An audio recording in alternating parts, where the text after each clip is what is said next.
प्रति soft corner भी था। तो आज यदि वास्तव में आज जब भी अगर हम झारखंड की बात करें, इसी सड़क की अगर बात करें तो हम इधर जाएंगे तो शहीद शक्तिनाथ महतो मिलेंगे। आज यहाँ मणिनाथ मंडल की प्रतिमा भी अब स्थापित हो गई, और कुछ आगे जाएंगे तो शहीद नेपाल रवानी मिलेंगे। यानी झारखंड की किसी कोने में आप जाए, किसी सड़क में आप चहलकदमी करें, आपको हमारे महापुरुषों की प्रतिमाएं मिलेंगी। अब एक सवाल बनता है, महापुरुषों की प्रतिमाएं हैं, यानी किसी न किसी कालखंड में उन्होंने अपनी जान दिया है, उन्होंने अपने प्राण का त्याग किया है। तो मेरा एक सवाल बनता है कि चाहे मणिन्द्रनाथ मंडल जी रहे, शहीद शक्तिनाथ महतो रहे, नेपाल रवानी रहे, रसिक हांसदा रहे, इन्होंने अपने जान का त्याग क्यों किया? इनका भी घर परिवार था, इनकी भी पत्नी थी, इनके भी बच्चे थे, इनका भी समाज था। तो आखिर किस उद्देश्य के साथ इन्होंने अपने प्राणों की आहुति दी? तो कहीं ना कहीं जो सबसे पहला उद्देश्य आता है, अलग झारखंड राज्य का गठन, एक अलग झारखंड राज्य का निर्माण, जिसका सपना मणिन्द्रनाथ मंडल जी ने देखा था। उनके साथ साथ उनके समय कालखंड में तमाम जो आंदोलनकारी क्रांतिकारी रहे थे, उन्होंने देखा था। यानी अगर साफ शब्दों में और कम शब्दों में कहा जाए कि मणिन्द्रनाथ मंडल जी ने अपने जान क्यों दिया था, तो सवाल का उत्तर मिलेगा अलग झारखंड के निर्माण की। अलग झारखंड के निर्माण के लिए यही सवाल का उत्तर मिलेगा। जब यही सवाल का उत्तर है कि मणिन्द्रनाथ मंडल का त्याग, उनका जान अलग झारखंड के निर्माण में हुआ है, तो कहां है अलग झारखंड? हम ये सवाल करेंगे, कहां है अलग झारखंड? किसके लिए अलग झारखंड? प्राणों की आहुति देने के बाद अलग झारखंड, किसके लिए अलग झारखंड?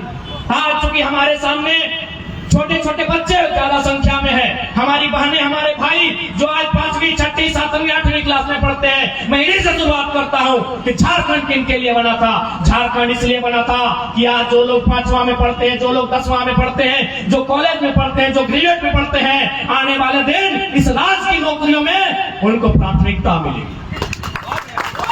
तो क्या इनका ये जो बच्चे आज पढ़ाई कर रहे हैं, केवल इनके स्कूल का ड्रेस का रंग बदला है, इनकी तकदीर आज भी धराशायी है।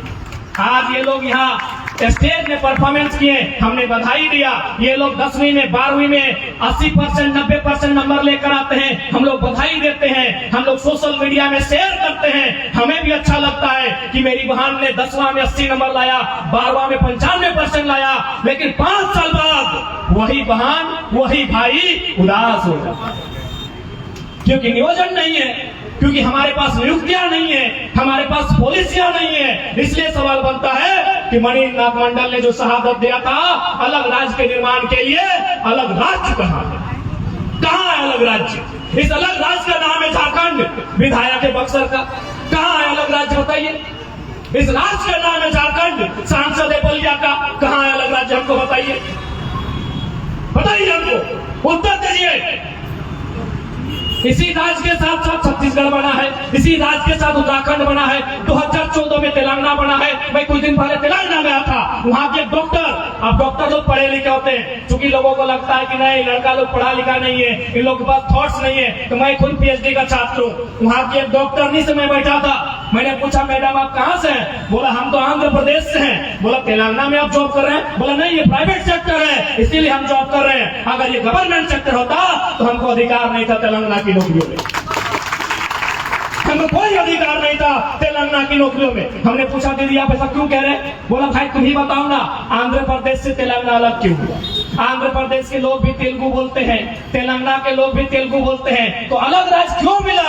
अलग राज्य इसीलिए मिला कि तमाम योजनाओं का लाभ उस क्षेत्र के लोगों को मिले, तमाम नौकरियों का लाभ उस राज्य के लोगों को मिले। ठेकेदारी हो, आउटसोर्सिंग हो, कोई भी काम हो उस क्षेत्र के निवासी को मिले। आप चले जाइए धनबाद, यहाँ से 5 किलोमीटर है। जो भी लोग हैं, मैं चुनौती के साथ कहता हूँ, क्योंकि सवाल बनता है झारखंड कहाँ है? चाहे आप मंडल है, महतो है, संथाल है, तेली है, गोराई है, चाहे जो भी है, जाइए वो टेंडर डाल के दिखाइए, जाइए वो टेंडर डाल के दिखाइए, धनबाद में वो टेंडर डाल के दिखाइए आप। तो क्या मंचों में भाषणों से या फिर हमारे महापुरुषों की माला चढ़ाने से अलग झारखंड? झारखंड तभी बनेगा जब झारखंडी को जूता सिलाई से लेकर टेंडर भरने का अधिकार होगा। अरे उतना तो छोड़िए, मूल झारखंडी एगो ठेला लगाई, जाइए रियल एस्टेट में ठेला लगाइए, जो रेलवे में दुकान है आप लगाइए। तो क्यों ये राज किसके लिए, इतना बलिदान किसके लिए, माओ का सिंदूर उजरा किसके लिए, बहनों का राखी उजरा किसके लिए? क्या इसी दिन के लिए कि हम लोग साल में 2 बार अपने महापुरुषों की एक दिन जन्मतिथि और एक दिन पुण्यतिथि मनाएंगे? नहीं, आज मैंने पहले भी कहा है कि हमारी लड़ाई किसी राज्य से नहीं है, किसी भाषा भाषी से नहीं है। सबका अपना अपना राज्य है, सब अपने अपने राज्य का निर्माण करे, सब अपने अपने राज्य का उत्थान करे। झारखंड जिनके लिए बना है वो आज 23 साल में अपनी आवाज बुलंद करेगा ही, अपनी आवाज बुलंद करेगा ही। नहीं तो आज 23 साल हुआ है। चूंकि मैं पीएचडी का छात्र में एक दार्शनिक सोच रखता हूँ, डॉक्टर ऑफ फिलोसफी। मैं 23 साल आज बीता है झारखंड का। 23 साल बाद 2046 होगा। धनबाद के नक्शे को खंगाल लीजिएगा, धनबाद की इमारतों को खंगाल लीजिएगा। 2046 में जो आज परिस्थिति है इसका आधा हो जाएगा झारखंड की। यही बगल में भेलाटन है, शायद शक्तिराम वहीं से हैं। आज से 15 साल पहले हमारी भाई की बारात आए थे, वहाँ पुटूस का बाजार था। आज बड़ी बड़ी इमारतें हैं, एक भी इमारतें झारखंडी की नहीं, एक भी इमारतें झारखंडी की नहीं है। इसलिए आज मैं कहूंगा, यदि वास्तव में चाहते हैं मणिनाथ मंडल का सपना साकार हो तो जमीन भी उनकी होनी चाहिए जो झारखंड की। हम मुंबई गए, मुंबई में 6 दिन में 42 को सभा किए। वहां भी जितना विस्थापन हुआ, वहां हाल फिलहाल 10 किलोमीटर में एक एयरपोर्ट बन रहा है। जैसे हमारे बगल में एयरपोर्ट है, हालांकि बना नहीं, पता नहीं कब बनेगा। वहां हमने सवाल किया, आपका जो जमीन गया है क्या पॉलिसी है? उनसे हम रात को मिलने गए, जो मराठी लोग हैं, कि यहाँ क्या पॉलिसी है? आप 10 किलोमीटर का अपना जमीन दे दिए एयरपोर्ट बनाने के लिए, तो किस आधार पे दिए? उन्होंने कहा देखिए विकास के लिए दिए। हम बोले ठीक है, आपका जमीन गया, बदले में आपको क्या मिला? उन्होंने इशारा में एक इमारत दिखाया, जिस प्रकार हमारी बड़ी बड़ी बिल्डिंगें हैं, 12 तल्ला 16 तल्ला की बिल्डिंगें हैं। कहा उसमें मेरा एक संतोषजनक कमरा है और मुआवजा है, उसके बाद हम जमीन दिए। आज बताइए, यही एक गोराई परिवार आज 30 साल बाद इंसाफ की लड़ाई लड़ रहा है, उसे देखने वाला सुनने वाला कोई नहीं है। तो सिर्फ कागजों में झारखंड, सिर्फ कागजों में झारखंड। यही अभी वो तो राजकुमार का जानेंगे आमदार पंचायत में, आज 30 साल बाद विस्थापन के लिए लड़ाई लड़ रहा है। तो कैसा राज्य का निर्माण हुआ अभी बताइए? वही महाराष्ट्र में जिसका भी जमीन लिया गया, हिसाब से उसको बिल्डिंग बना के दिया है, हिसाब से इसको पैकेज दिया गया है। जब झारखंड आते हैं तो लोग अपना बाप के मरने के बाद भी लड़ाई लड़ रहा है। ये बहुत बड़ा दुर्भाग्य का विषय है। और यदि आप चाहते हैं कि शहीद मणिनाथ मंडल का सपना साकार हो, यदि आप चाहते हैं जिस मकसद के साथ झारखंड राज्य बना है, तो 2024 में आप में राजनीतिक चेतना का उदय होना होगा, तभी इस राज्य में बदलाव हो सकता है, तभी मणिनाथ मंडल के सपनों को साकार किया जा सकता है। और नहीं तो फिर साल में 2 दिन आएंगे, एक दिन उनकी जन्मतिथि होगी, दूसरे दिन उनकी पुण्यतिथि होगी, माला चढ़ाएंगे, एक कार्यक्रम होगा, कुछ गान कुछ गीत की प्रस्तुति होगी, हम सब अपने अपने घरों को चले जाएंगे, फिर वही दशा होगी। इसलिए आज अगर झारखंडी अपनी दशा को बदलना है तो भारत एक लोकतांत्रिक देश है, आप में मत को लेकर अपनी चेतना को, अपने मत की चेतना को विकसित करना होगा। ये मैं संदेश देना आया।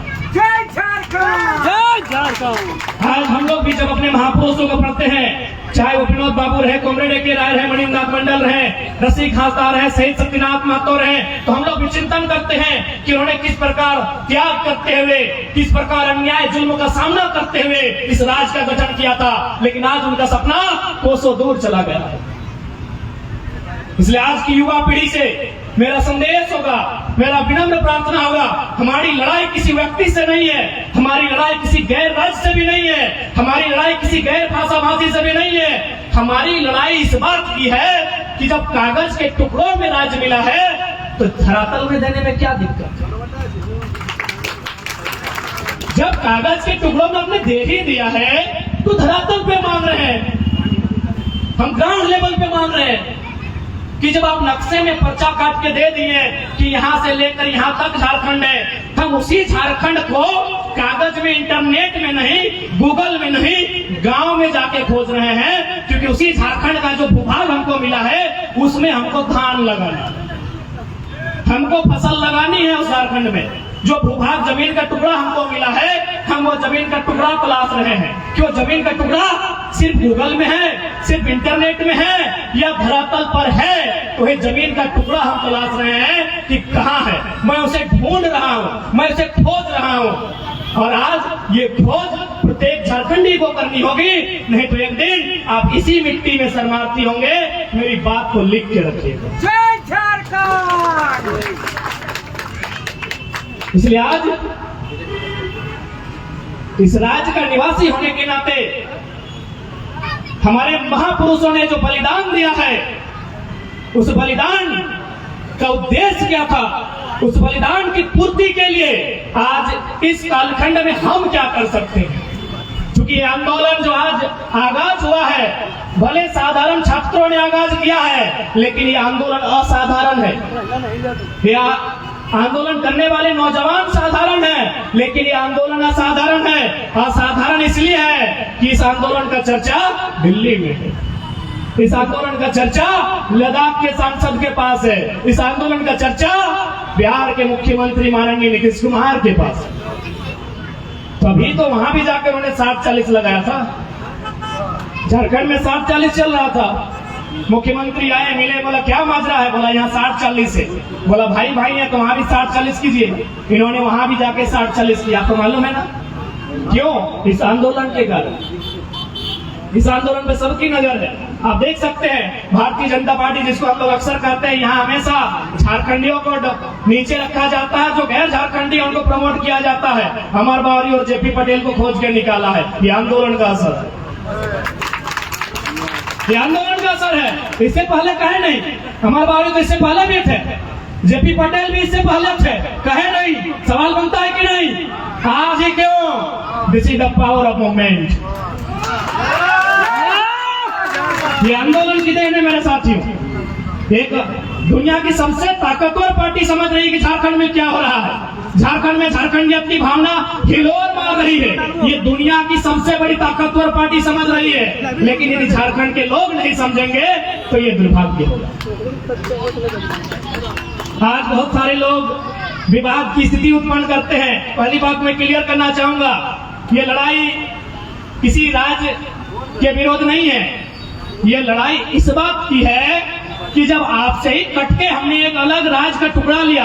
उदाहरण के लिए, दो भाई में बंटवारा होता है ना। दो भाई में संपत्ति का बंटवारा होता है। आपके बीच होता है कि नहीं? लक्ष्मण दा, आप दो भाई हैं ना, तो संपत्ति का बंटवारा होगा ना। जब पिताजी वृद्ध हो जाएंगे, माताजी वृद्ध हो जाएंगी, संपत्ति का बंटवारा होगा ना। यानी ये नियम है, ये परंपरा है, ये मनुष्य की नियति है कि संपत्ति का बंटवारा होगा। जब उनकी संपत्ति का बंटवारा होगा, बड़े भाई के हिस्से में आधा, छोटे भाई के हिस्से में आधा, तो क्या बड़ा भाई का किसी प्रकार ये रोल बनता है कि छोटे भाई को